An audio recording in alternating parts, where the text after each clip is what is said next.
Ready? Start. India's double gold at the Chess Olympiad in Budapest is an extraordinary feat. Only two other countries could do it in history. It came as no surprise to the serious followers of the game.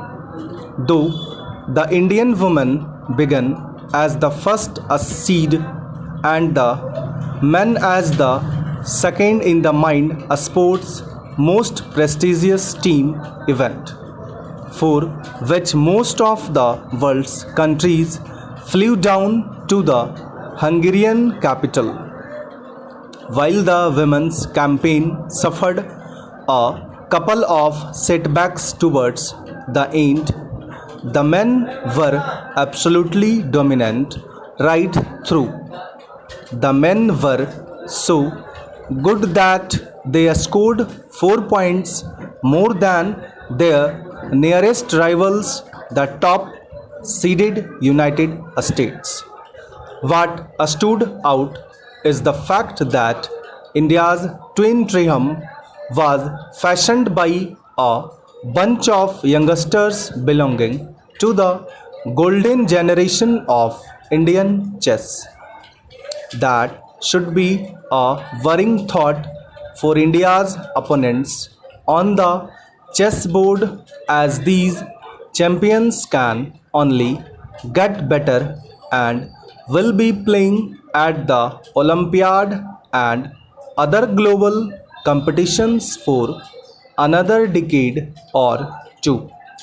Besides the team goals, India also won the individual goals through D. Gukes, aged 18, Arjun Irigasi, 21, Dibya Deshmukh, 18, and Vantika Agrawal, 21. The Indian teams also included Chennai's Grandmaster siblings R.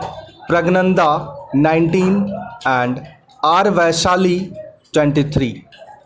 It is also worth mentioning that the Indian women's team did not have Koneru Humpy, one of the strongest female players in chess history.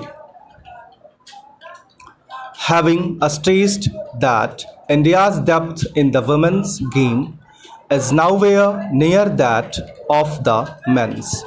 While there are several promising male players outside the Olympiad teams, such as Nihal Shareen and Ronak Shadhwani, it is not quite so in Indian women's chess.